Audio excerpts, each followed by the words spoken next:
ये देखो इसमें आपका नाम नहीं है। इसको पीछे भी करके देख लेता हूँ। ये देखिए इसमें भी आपका नाम नहीं, मुबश मोहम्मद हुरैरा मसूद खान के बाद अगला ये आता है। ये देखिए मोहम्मद आतिफ, तलाल फैसल, कबीर, मोहम्मद हयात, मोहम्मद रशीद। इसमें आपका नाम नहीं है। ठीक है, इसको या तो अंजम साहब से डिस्कस करो और या फिर जो है डिस्कस करो सादिक साहब के साथ। ठीक है भाई, तो मैं आपको बता सकते। अच्छा जी। अच्छा, मैं आपको बता रहा था कि what will be the effect of the sampling frequency on your signal, right. अब देखो मिसाल के तौर पे ये हमारे पास एक सिग्नल है। मैं इसको थोड़ा सा इम्प्रूव करता हूँ। मैं इसकी सिग्नल सैम्पलिंग फ्रीक्वेंसी 100 कर लेता हूँ। ठीक है, एक 1 हर्ट्ज का सिग्नल है। 1 हर्ट्ज के सिग्नल का मतलब ये है कि एक सिग्नल जिसकी फ्रिक्वेंसी 1 हर्ट्ज मीन के एक साइकिल होगा 1 सेकंड के अंदर। ठीक है, तो अगर मैं इसको आपको वो करके दिखाऊं तो देखो ये हमारे पास एक सिंपल सिग्नल है। ठीक है, ये 1 हर्ट्ज का एक सिग्नल है। अब देखो मैंने जो चीजें आपको दिखाई हैं, इस n इज इक्वल टू 256 का इस सिग्नल के ऊपर क्या फर्क पड़ रहा है।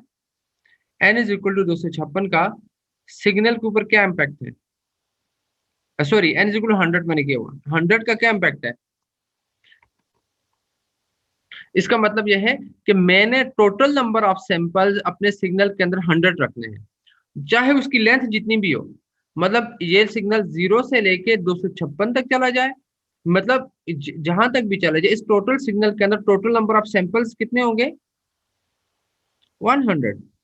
Get it. मतलब यहाँ पे भी अगर आप गौर से देखो तो यहाँ से लेके डेटा पॉइंट्स को अगर आप काउंट करो ना, तो यहाँ से लेके यहाँ तक ये 100 ही बनता है। ये नीचे इसकी फ्रिक्वेंसी के बने 100। ठीक है जी, इस बात से मिलेगी n इज इक्वल टू 100 का मतलब समझ आ गया। Yes sir. जी सर, ओके। आगे। अब देखो दूसरी जो चीज है that is equal to f is equal to 100। अब दूसरी चीज सैम्पलिंग फ्रीक्वेंसी भी मैंने यहाँ पे रखी हुई है 100। इस सैम्पलिंग फ्रीक्वेंसी का मतलब क्या है, इस सिग्नल के अंदर इसकी इम्प्लीकेशन क्या है। देखो इस पूरे सिग्नल की इम्प्लीकेशन ये है कि ये वाले जो दो क्लोजली दो सैंपल्स हैं, मिसाल के तौर पे ये जो दो क्लोजली सैंपल्स हैं, कोई भी मैं ले लेता हूँ। ठीक है, ये देखें, ये और ये मिसाल के तौर पे ये दो सिग्नल, ये जो दो सैंपल्स हैं, इनके दरमियान जो सैम्पलिंग फ्रीक्वेंसी है या इनके दरमियान जो रिपीटिशन रेट है वो हम लोगों ने रखा हुआ है, that is equal to what, वो हम लोगों ने रखा है एफ एस इक्वल टू 100। इसका मतलब क्या है, इसका मतलब ये है कि अगर मैं एफ एस को ऐसे कर लूँ, थोड़ी देर के लिए मैं आपको ऐसे समझाता हूँ कि अगर मैं कर लूँ T S is equal to 1 over, इस तरीके से आपको ज्यादा अच्छे तरीके से समझ आ जाएगी। F is equal to 1 over S, मैं यहाँ से इसको निकालता हूँ 1 ओवर एफ एस, और 1 ओवर एफ एस का मतलब कितना हो जाएगा, 1/100। तो आंसर कितना आता है, 1/100 का आंसर कितना आता है, 0.01। 01। 0. 01। Zero zero point one zero 0.01। इसका मतलब यह हुआ कि ये जो टोटल 100 सैंपल्स हैं, हर एक सैंपल्स के दरमियान जो टोटल डिस्टेंस है वो है 0.01 सेकंड का। या इसको मिली सेकंड में करें तो 100, सॉरी 10 मिली सेकंड बन जाता है। ऐसे ही है ना, हर एक के दरमियान जो डिस्टेंस है वो कितना है, 0.01 सेकंड का। मतलब कहने का कि अगर मैं इसको आपको दिखाऊं कि ये वाले जो दो सैंपल्स हैं, ये और ये कितने फासले के ऊपर मीट कर रहे हैं आपस में एक दूसरे को, 0.01 सेकंड के। ये अगले दो जितने भी हैं 0.01 सेकंड से, अगले दो 0.01 सेकंड एंड सो ऑन। मतलब हर दो कंजेक्टिव सैंपल्स के दरमियान जो टाइम का ड्यूरेशन है सैंपलिंग फ्रिक्वेंसी के हिसाब से वो 0.01 सेकंड है। अच्छा, अब क्या होगा अगर मैं इस ड्यूरेशन को कम या ज्यादा करूं। देखो, अब हम लोगों ने ये कहा है ना कि सैंपलिंग फ्रीक्वेंसी को ज्यादा करने से क्या होता है, आपका सिग्नल ज्यादा स्मूथ हो जाता है। ऐसे है कि नहीं। और सैंपलिंग फ्रीक्वेंसी को कम करने से आपका जो सिग्नल होता है वो बड़ा डिसऑर्डर सा नजर आ रहा होता है। अब मैं आपको इस चीज को दिखाता हूँ, गेट इट।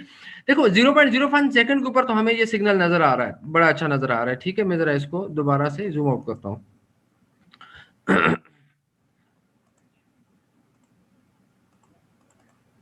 ठीक है, अब मैं इसकी सैंपलिंग फ्रीक्वेंसी को कम करता हूं ताकि आपको सिग्नल जरा बड़ा नजर आए, और फिर मैं कहूंगा कि प्रैक्टिकली तौर पे इसका क्या ताल्लुक है इसके साथ। ठीक है, अब देखो मैंने सैंपलिंग फ्रीक्वेंसी 100 रखी हुई है, इसका मतलब आपका सिग्नल थोड़ा सा स्मूथ नजर आ रहा है, नजर आ रहा है कि नहीं? मतलब सिग्नल आपको काफी हद तक स्मूथ नजर आ रहा है। अब जरा देखिएगा, अब मैं इस सैंपलिंग फ्रीक्वेंसी को कम करके मैं 10 कर लेता हूँ। Get it? सैंपलिंग फ्रीक्वेंसी को मैंने कर लिया 10 कर लिया। अब देखिएगा अब आपके ओवरऑल सिग्नल के ऊपर क्या फर्क पड़ रहा है और क्यों पड़ रहा है ये भी मैं आपको बताता हूं।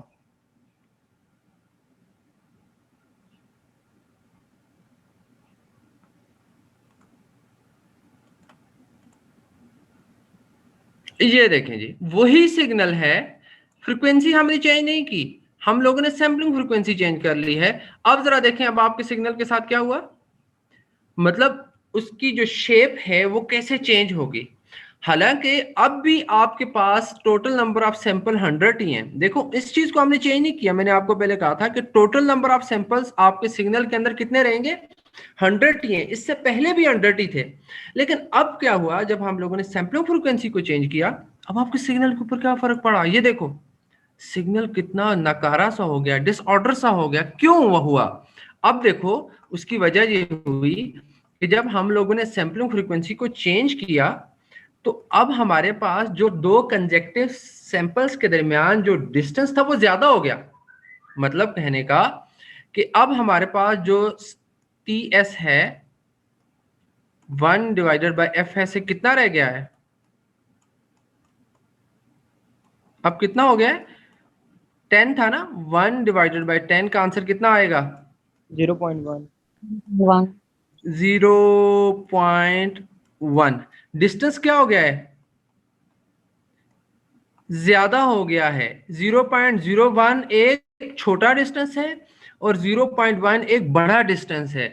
इसको आप ऐसे ही समझें कि अगर आप लोगों ने कोई लाइन खींचनी है दो कंजेक्टिव जगहों पे, एक जगह से दूसरी जगह पे जाना है, तो अगर आपने मैनुअली जाना है तो अगर आप एक बड़े डिस्टेंस के थ्रू जाएंगे तो आपकी जो लाइन खींचेगी वो बड़ी बद्दी सी खींचेगी। लेकिन अगर एक छोटे डिस्टेंस में अगर आप कोई लाइन खींचेंगे, मतलब दो पत्थर हैं और उनका डिस्टेंस ज्यादा है, तो जो लाइन खींचेंगे वो आपको ज्यादा क्या नाम है बुरी नजर आएगी। मतलब कहने का कि ज्यादा अच्छे तरीके से नहीं खींचेगी। लेकिन अगर आप दो पत्थर हैं जिनका डिस्टेंस बहुत छोटा है, सही है, मिसाल के तौर पे अगर मैं कहता हूं कि एक डिस्टेंस यहां से लेके यहां तक है और एक डिस्टेंस यहां से लेके इसके मुकाबले में यहां तक है, तो अगर मेरी बात सुने, अगर आप यहां से लेके यहां तक लाइन खींचे और अगर यहां से लेके यहां तक लाइन खींचे, कौन सी लाइन खींचनी ज्यादा आसान है?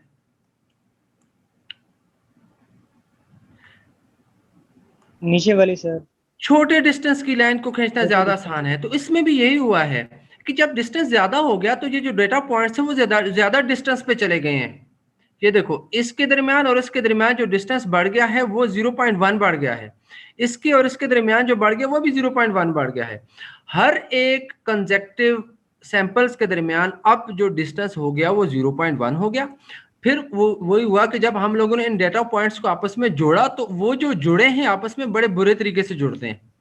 तो यही सैंपलिंग फ्रीक्वेंसी का रोल होता है कि जब आप सैंपलिंग फ्रीक्वेंसी को इंक्रीज कर लेते हैं तो जितने भी डेटा पॉइंट्स हैं होंगे वो उतने ही, डेटा पॉइंट्स चेंज नहीं होंगे, याद रखिएगा। अगर ये 100 है तो फिर सैंपलिंग फ्रीक्वेंसी को चेंज करने से भी 100 ही रहेंगे, लेकिन उन दोनों के दरमियान जो डिस्टेंस है या उन दोनों को जुड़ने का जो टोटल डिस्टेंस है वो कम या ज्यादा हो जाता है। और अगर ज्यादा हो जाता है तो आपका सिग्नल, आप कहते हैं कि यार सैंपलिंग फ्रीक्वेंसी बहुत कम है, इस वजह से आपका सिग्नल स्मूथ नहीं है। ये सैंपलिंग स्मूथ होने की जो पीछे जो वजह होती है वो आपकी सैंपलिंग फ्रीक्वेंसी होती है जो ये रोल अदा कर रही होती है। Get it? अब आप लोगों को समझ आ गई कि सैंपलिंग फ्रीक्वेंसी का क्या इफेक्ट होता है? Yes sir. ठीक है, तो ये होती है बेसिकली एग्जैक्टली। अब अगर मैं मिसाल के तौर पे इसको और कम कर लेता हूं, अब देखो इसकी बजाय मैं इसको 5 कर लेता हूं, अब भी 100 सैंपल्स ही होंगे लेकिन उनके दरमियान डिस्टेंस और ज्यादा हो जाएगा। अब ज्यादा और हो जाएगा, और ज्यादा होने की वजह से क्या होगा, आपका सिग्नल और जरा बदला सा आपको नजर आएगा। देखिएगा, ये देखिएगा, अब देखो सिग्नल वही है, ये देखो कितना चेंज हो चुका है अभी आपका सिग्नल, ओवरऑल सिग्नल के। अब इसके मुकाबले में अगर मैं सैंपलिंग फ्रीक्वेंसी को और इंक्रीज कर लेता हूँ, देखो 500 कर लेता हूँ, तो आपका सिग्नल स्मूथ हो जाएगा। डेटा पॉइंट्स क्योंकि ज्यादा अच्छे तरीके से आपस में जुड़े हुए नजर आएंगे। ये देखिएगा, अब ये बेसिकली 100 डेटा पॉइंट्स हैं। ये देखिएगा, यहाँ से लेके यहाँ तक कितने हैं, 100 डेटा पॉइंट्स है, लेकिन कितने अच्छे तरीके से जुड़े हुए, क्योंकि इनके दरमियान डिस्टेंस बहुत कम है। डिस्टेंस बहुत कम कर दिया हम लोगों ने। तो जितना जितना डिस्टेंस कम करते जाएंगे, इसका मतलब है सैम्पलिंग फ्रीक्वेंसी को इंक्रीज करते जाएंगे, और जितना सैम्पलिंग फ्रीक्वेंसी इंक्रीज होती जाएगी आपका सिग्नल उतना ही स्मूथ होता जाएगा। सो कम टू द टॉपिक। अब हम लोगों ने क्या करना है, अब देखो इसको मैं 1 मिनट रिमूव कर लूं। तो अब यहां तक हमारा ये है सिग्नल क्रिएट हुआ, ठीक है। मैं अब इसके अंदर दूसरा सिग्नल भी क्रिएट कर लेता हूं, ज्यादा बेहतर होगा कि F2 भी रख लेता हूं, और इसको मैं 100 ही कर लेता हूं, ठीक है। ये 100 ही कर लेता हूं, सैम्पलिंग फ्रिक्वेंसी भी 100 होगी, और F2 को मैं कर लेता हूं, दैट इज इक्वल टू, इसको मैं 100 कर लिया और इसको मैंने 200 कर लिया। अब देखो 100 सिग्नल की फ्रीक्वेंसी है, तो मुझे सैम्पलिंग फ्रीक्वेंसी को कितना रखना चाहिए। देखो मैंने सैम्पलिंग फ्रीक्वेंसी भी 100 रखी हुई, क्योंकि पहले 1 हर्ट्ज का सिग्नल था, अब उस वक्त सैम्पलिंग फ्रीक्वेंसी 100 थी। लेकिन अब मेरे पास ये सैम्पलिंग जो मेरी मैक्सिमम फ्रीक्वेंसी है वो 200 है। तो अब मुझे इसको कितना करना चाहिए सैम्पलिंग फ्रीक्वेंसी को, क्या क्राइटेरिया होता है सैम्पलिंग फ्रीक्वेंसी को मेंशन करने का? ट्वाइस करना होता है। एटलीस्ट ट्वाइस, मतलब आपने डबल तो करना ही होता है, एटलीस्ट डबल करना है। उससे ज्यादा आप जितना भी रख सकते हैं, लेकिन एटलीस्ट डबल लाजमी होनी चाहिए। तो 200 का डबल तकरीबन 400 हो सकती है, तो हम इसके मुकाबले में 1000 रख लेते हैं, ठीक है। अब हमारे पास जो total number of data points हैं वो हमारे पास हैं 100, तो मैं इनको भी 200, but I think it will be enough.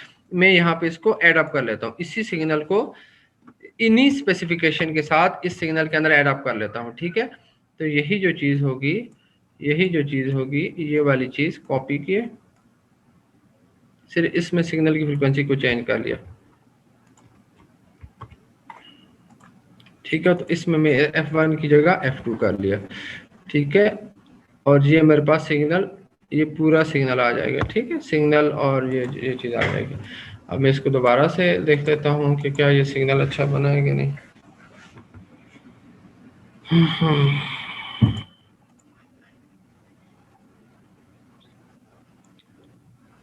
n-1, ठीक है।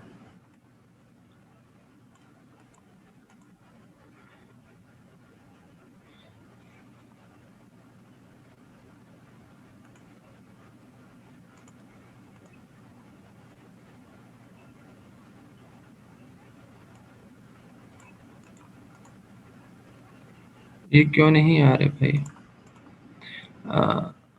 अच्छा, इसमें मेरे ख्याल में इसको मुझे इंक्रीज करके 256 पे, क्योंकि total number of data points signal का जो ड्यूरेशन है वो शायद मैच नहीं कर रहा।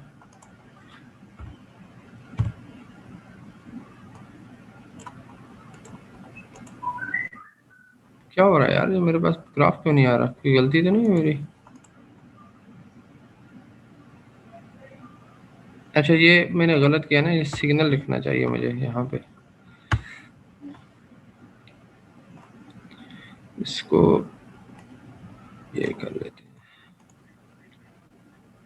तो ये आपके पास एक सिग्नल आ गया, that is a mix signal, ठीक है। ये एक सिग्नल है जिनकी फ्रीक्वेंसी है 100 और 200 है, ठीक है। उसको हम लोगों ने प्लॉट कर लिया, that is a time domain signal, ठीक है। अगर मैं इसको खत्म भी कर लूँ तो ये खत्म हो जाता है, ये हमारे पास एक टाइम डोमेन सिग्नल आ जाएगा, ठीक है।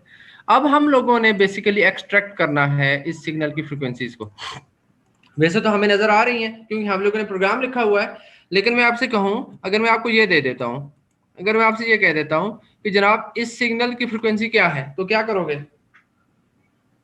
आपको नहीं पता इन सिग्नल इनमें से इसके अंदर कितने नंबर ऑफ सिग्नल हैं। पहले आपको ये नहीं पता कि इसके अंदर कितने नंबर ऑफ मिक्स सिग्नल हैं, और अगर मिक्स सिग्नल हैं भी तो फिर उनकी फ्रीक्वेंसीज कितनी है। तो इसके लिए हम फोरियर ट्रांसफॉर्म यूज करेंगे, ठीक है। तो फोरियर ट्रांसफॉर्म बेसिकली जब आपको क्या बताती है, एक सिग्नल के अंदर टोटल नंबर ऑफ फ्रीक्वेंसीज कितनी है, ठीक है। तो अगर हम ये कह देते हैं कि हमारे पास एक इसके लिए हम लिखते हैं that is equal to ABS sorry FFT of एक मिक्स बिल्ट इन कमांड है FFT, जो कि आपको बताएगी कि हमारे पास इस सिग्नल के अंदर दो सिग्नल हैं। इस सिग्नल के अंदर बेसिकली दो फ्रीक्वेंसीज हैं, एक 100 और 200 हर्ट्ज की। तो FFT बिल्ट इन कमांड है, इसको हमने अप्लाई करना है बेसिकली सिग्नल के ऊपर, सिग्नल की कॉपी किया और ये कर लिया, ठीक है। ये हमारे पास एक FFT की बिल्ट इन कमांड यूज होगी, ठीक है। अब हम लोगों ने सिर्फ इसका मैग्नीट्यूड लेना है, magnitude of signal that will be equal to, ये जो हो जाएगा इसका सिर्फ मैग्नीट्यूड लेना है। मैग्नीट्यूड का मतलब है कि हमें सिर्फ फ्रिक्वेंसी चाहिए, तो उसके लिए हम मैग्नीट्यूड यूज करते होते हैं, और इसके लिए कहते हैं कि हमें सिर्फ एब्सोल्यूट वैल्यूज चाहिए। हमारे पास दो तरह की वैल्यूज आ रही होती है, एक रियल और एक इमेजिनरी पार्ट, तो हमें सिर्फ उसका मैग्नीट्यूड चाहिए, ठीक है। तो मैग्नीट्यूड के लिए आपको पता है कि जब हम कम्प्लेक्स नंबर को एडअप करते होते हैं तो X square plus Y square under root कर लेते हो, तो ये वाली जो कमांड एब्सोल्यूट वाली है वो भी यही करेगी कि आपको ये जो सिग्नल आया था FFT वाला जो कि कम्प्लेक्स सिग्नल था, इसका सिर्फ मैग्नीट्यूड प्लॉट करके दे देगी, मैग्नीट्यूड बताएगी, राइट है। तो इसके लिए ABS built in command use होती है, और उसके अंदर हम लोगों ने कह देना है कि that is basically x, get it. ये हमारे पास हो गया। FFT लगाया, FFT के बाद हम लोगों ने उसकी एब्सोल्यूट वैल्यू ले ली, गेट इट। एब्सोल्यूट वैल्यू का मतलब मैंने आपको बताया कि सिर्फ मैग्नीट्यूड ले लिया। तो मैग्नीट्यूड लेने के बाद अब हम लोगों ने ये करना है कि अब हम लोगों ने एक दूसरा प्लॉट करना है, जिसके अंदर हम लोगों ने इन सिग्नल की फ्रीक्वेंसी को सिर्फ बेसिकली प्लॉट करना है, एक दूसरा ग्राफ करना है, ठीक है, जिसके अंदर सिर्फ इन सिग्नल्स की फ्रीक्वेंसीज को प्लॉट कर लेना। अब ये इस कमांड से आएगा क्या, इस कमांड से आपके पास सिग्नल की फ्रीक्वेंसीज आ जाएंगी, ठीक है। तो लेकिन उस सिग्नल्स की फ्रीक्वेंसी को प्लॉट करने के लिए हमें एक्स एक्सेस का स्केल भी चाहिए। जैसे टाइम एक्सेस के अंदर हम लोगों ने ये स्केल लिया था n वाला, तो फ्रीक्वेंसी को प्लॉट करने के लिए एक्स एक्सिस के ऊपर हमें फ्रीक्वेंसी स्केल चाहिए, गॉट इट। फ्रीक्वेंसी स्केल को हम लोगों ने खुद जो है वो कर लेना है कि फॉर एग्जांपल मैं कहता हूं कि frequency fx is equal to 0 से लेके n/2, that is equal to, इसको मैं ऐसे लिखूंगा n divided by 2, n/2, got it, और -1, ठीक है। अब ये देखो, ये वही स्केल है जो कि ऊपर वाला है, सिर्फ उसमें चेंजिंग कुछ भी नहीं आई। सिर्फ हम लोगों ने 0 से लेके n/2 -1 इस वजह से किया कि जब हम बेसिकली FFT को जब हम प्लॉट करते हैं, तो आप लोगों ने ये थ्योरी में पढ़ा होगा कि वो उसका इमेजिनरी मतलब उसका मिरर इमेज भी राइट साइड पे दे रहा होता है। तो n/2 का मतलब यह है कि हमें n के सिर्फ आधे हिस्से तक, मतलब 256 है तो 256 का डिवाइडेड बाय 2 करेंगे तो आंसर आई थिंक कितना आ जाता है, 28 जी 128 128। 0 से लेके 128 तक, 0 से लेके 128 तक के जो सैंपल्स हैं उसके ऊपर फ्रीक्वेंसी को सिर्फ हमें प्लॉट करके दे, क्योंकि हम लोग जो रियल जो उसका दूसरा इमेज है दैट इज जो रिपीटिंग इमेज होता है, उसका इमेजिनरी इमेज जो दोबारा से रिपीट कर रही होती है उस वो हमें नहीं चाहिए। तो इस वजह से हम लोगों ने ये कह दिया कि हमें सिर्फ ये चीज है, और इसके साथ हम लोगों ने मल्टीप्लाई किस चीज को करवाना है कि दैट इज इक्वल टू कि fx will be equal to, fx को हो जाना चाहिए fx मल्टीप्लाई बाय हम लोगों ने fs, इसके साथ सैंपलिंग फ्रीक्वेंसी को मल्टीप्लाई करवाना है ताकि हमारे पास ये क्या बन जाए, एक फ्रीक्वेंसी एक्सेस बन जाए, get it, n divided by n, सही है।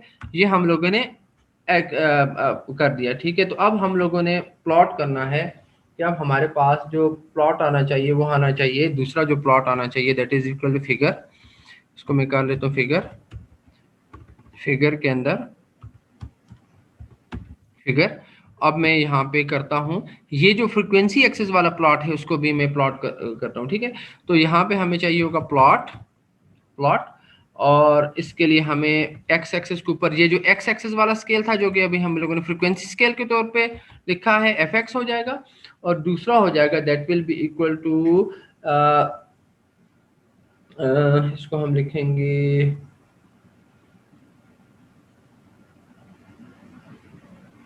ऊपर वाला जो हो जाएगा मैग्नीट्यूड ऑफ सिग्नल। अभी फिलहाल मैं आपको इसको स्केल करके देता हूँ अभी, और ठीक है ये हमारे पास आ गया, ठीक है। सिर्फ ये दो चीजें अभी आपको एक चीज मैं आपको बताता हूँ कि क्या आप लोगों को क्या अंडरस्टैंडिंग हो रही है यहाँ पे, ठीक है।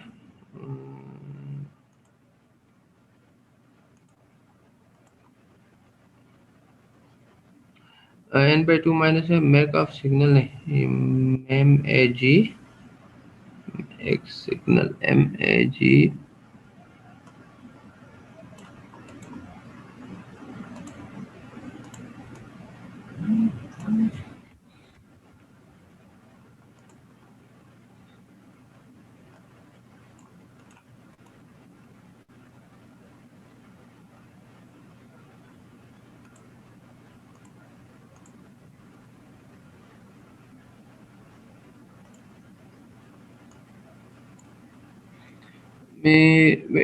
यूजिंग प्लॉट, इसके अंदर मसला है vector must be same length, ठीक है। तो हाँ, इसका भी हम लोगों ने इसको हम ऐसे कह लेते हैं कि इसको प्लॉट कर लो 1 से लेके n/2 तक, क्योंकि उसको हम लोगों ने स्केल किया हुआ है 1 से लेके n/2 तक। और इसको भी हम लोग देखो ना, ऊपर जो मैंने किया है fx को 0 से लेके n/2 - 1 तक किया, आधा कर लिया। और यहाँ पे हम टोटल फुल सिग्नल मैक्स, इसको भी तो हम स्केल करना है 1 से लेके n/2, तो इसको हम लोगों ने ऐसे लिख लिया और बस ये हम लोगों ने ये कर लिया। आई थिंक अब प्लॉट हो जाएगा। हाँ, अच्छा अब देखें, अब आपके पास एक सेकेंड, दो पीक्स आ रही हैं, ठीक है, दो पीक्स आ रही हैं सिग्नल की। क्या आप लोगों को इस पीक्स का कुछ आइडिया हो रहा है कि इस सिग्नल के अंदर ये जो प्लॉट आया हुआ है, जो कि फोरियर ट्रांसफॉर्म वाला प्लॉट है, कि इसके अंदर ये जो दो पीक्स हैं बेसिकली किस चीज को रिप्रेजेंट कर रही हैं?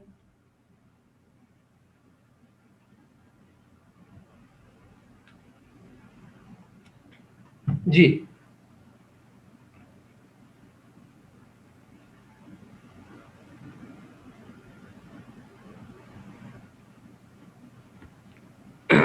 जी, ये बताए ना, ये किस चीज को दो पीक्स शो कर रही हैं? ये जो दो पीक्स हैं ये किस चीज को रिप्रेजेंट कर रही हैं? ये बेसिकली ये शो कर रही हैं, अभी मैं आपको इनके एग्जैक्ट वो भी बताऊंगा कि इसका एग्जैक्ट मैग्नीट्यूड इस फ्रिक्वेंसी का कितना होगा, सिर्फ ये चीज बताने के लिए कि ये जो दो पीक्स आ रही हैं ये बता रही हैं कि आपके सिग्नल के अंदर सिर्फ दो फ्रिक्वेंसीज हैं। देखो बाकी सारी आपको जीरो नजर आ रही हैं, दो पीक्स नजर आ रही हैं सॉरी, एक पीक्स ये वाली है और एक पीक ये वाली है, गेट इट, दो पीक्स आपको नजर आ रही हैं। इसका मतलब यह हुआ कि आपके सिग्नल के अंदर सिर्फ दो ही फ्रिक्वेंसीज हैं, गेट इट। अब ये दो फ्रिक्वेंसीज का जो है फ्रिक्वेंसी कितनी है और एम्पलीट्यूड कितने हैं, अभी मैं आपको बताऊंगा कि उसको हम लोगों ने कैसे करना है। तो उसके लिए हम लोग क्या चेंजिंग करते होते हैं कि जो मैग्नीट्यूड वाला सिग्नल है उसको हम मल्टीप्लाई करवाते होते हैं, that is 20 asterisk log of, हम लॉग इस वजह से रिप्रेजेंट कर रहे हैं कि जो हमारे पास बड़ा सिग्नल है उसकी वैल्यूज को हम स्ट्रेच कर लें, ठीक है। 20 log of 10, let's see 20 log of 10 into this one,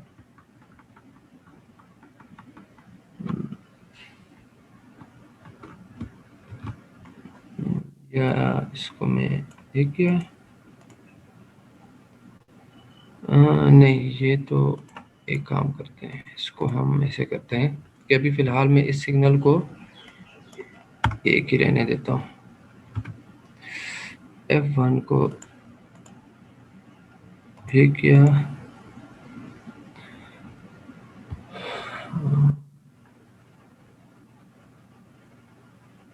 इसको मैं नहीं करता, 20 log को खत्म कर देता हूँ और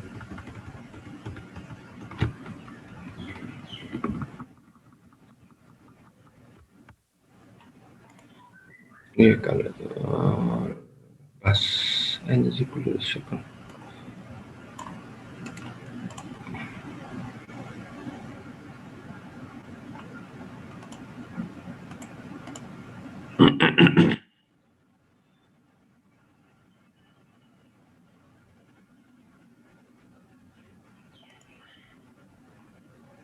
इसमें क्या मसला आ रहा है यार? F1 divided by Fs, vector must be the same length.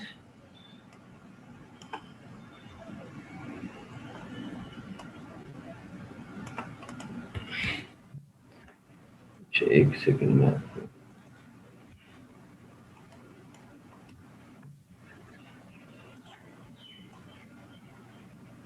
Sir यहाँ पे एक और ब्रैकेट लगेगी।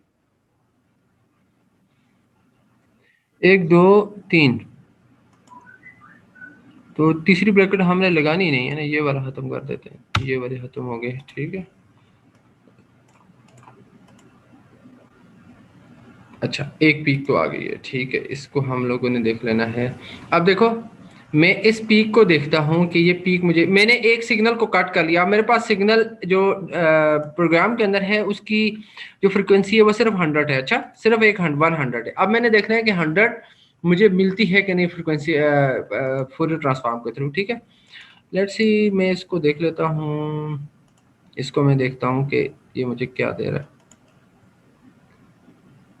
एक्स एक्सिस पे।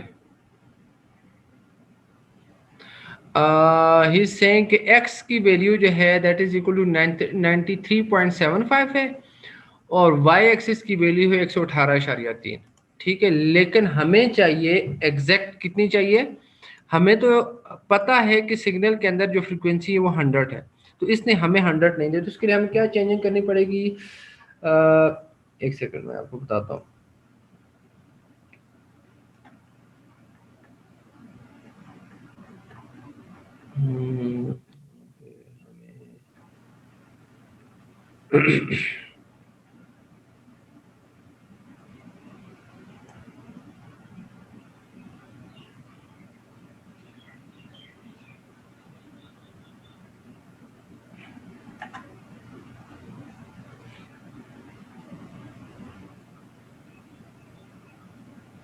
इसको हम लोगों ने करना होगा,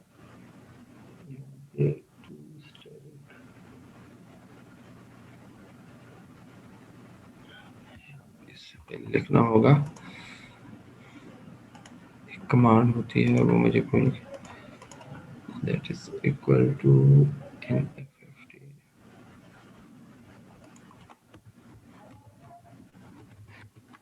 NF51 is equal to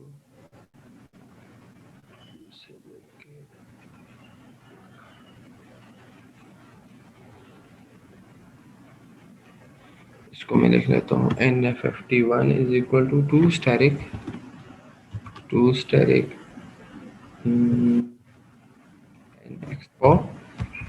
next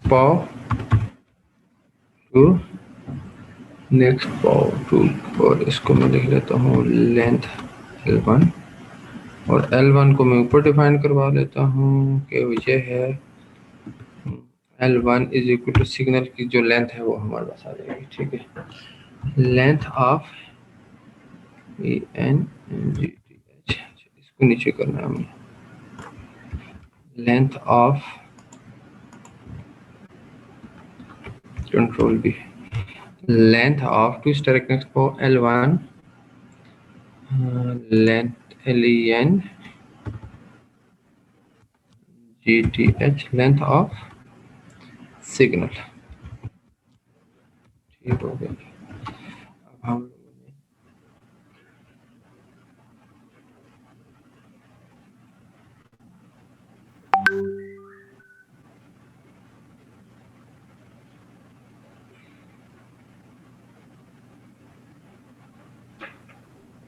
और यहाँ पे हम लोगों ने DF को डिफाइन कर लेते हैं, that is DF is equal to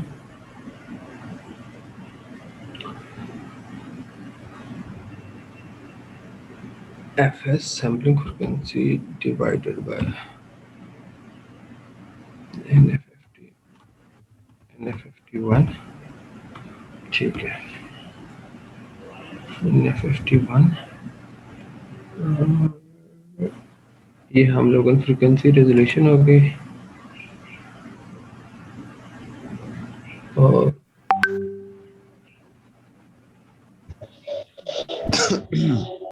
और ये वाला जो एक्सेस होगा वो ये वाला हो जाएगा, that will be equal to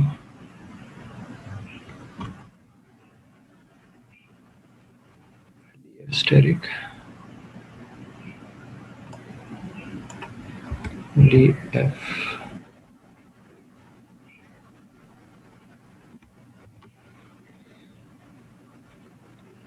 steric 0 से लेके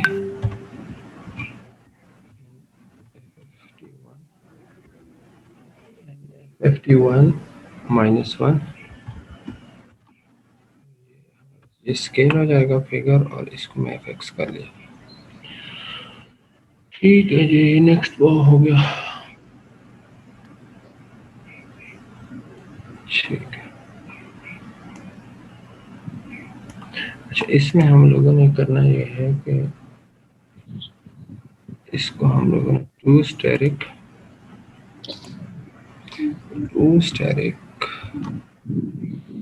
डिवाइडेड बाय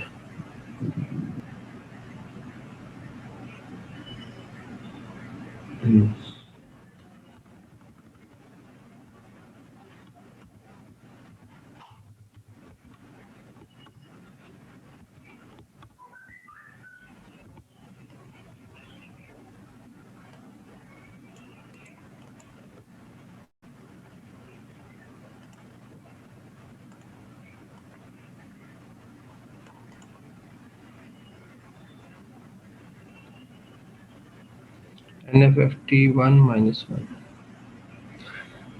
NFFT।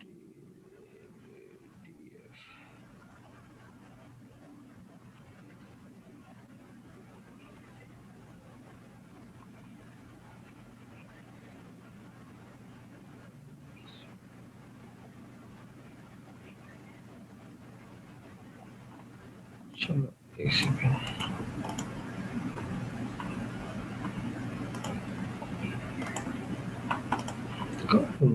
कौन से वेक्टर कौन सा गलत है? Vector must be the same length. Length of signal हो गया ये, length of signal NF to this time, length of DF is to DFS divided by NF51, that is the frequency resolution।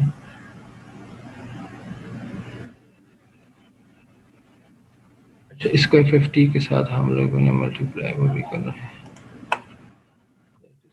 कर ले NF51।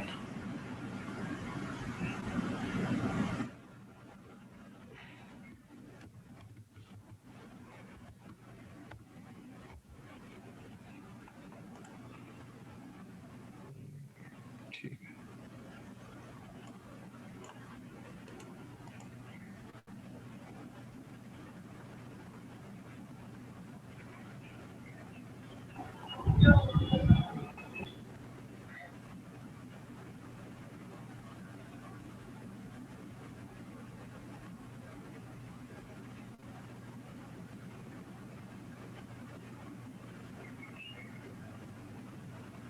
क्यों नहीं आ रहा भाई?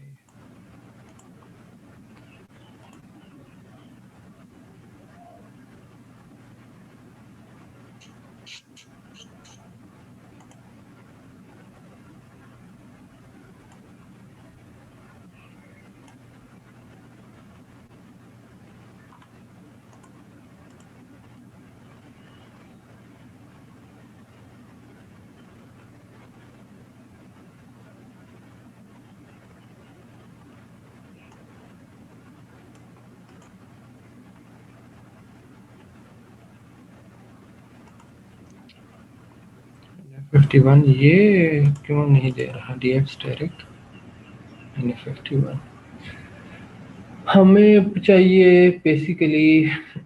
अच्छा, ये हमें ये चाहिए ना यार, यहाँ पे एक गलती हो रही है, उसको मैं नहीं देख रहा था। ये एब्सोल्यूट वैल्यूज चाहिए हमें, इसकी प्लॉट FFT की प्लॉट। इसको अगर हम यहाँ से ना ख़त्म कर देते हैं एब्सोल्यूट वैल्यूज के, इसको अगर हम ख़त्म कर लेते हैं तो हमें इसके ABS चाहिए।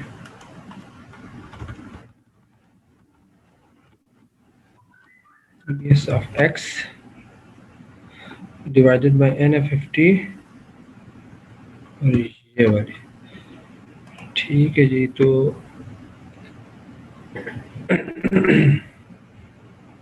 इस पूरे के साथ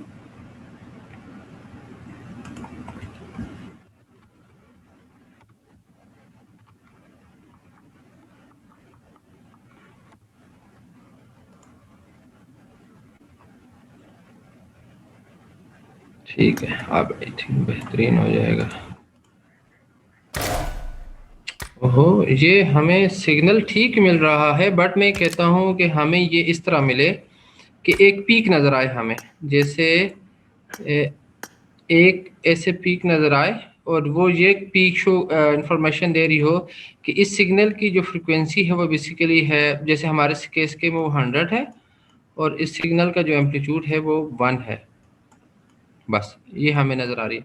ये भी सिग्नल बेसिकली 1 से ही स्टार्ट हो रहा है 1 से ही स्टार्ट हो रहा है। ये देखें, ये 1 से ही स्टार्ट हो रहा है और इसकी सिग्नल की फ्रिक्वेंसी भी बेसिकली समहाउ 100 ही है।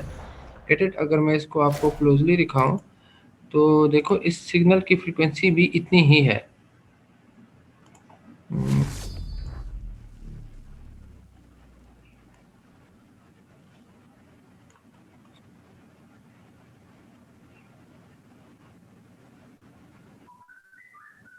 देखिए, ये जो पॉइंट है ना, ये वाला, इसको अगर हम गौर से देखें, ये वाला जो डेटा पॉइंट है,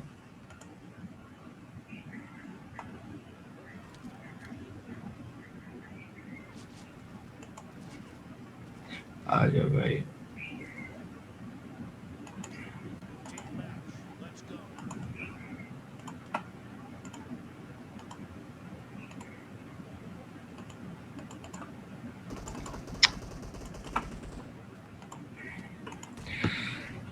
The blue team has scored for the first time.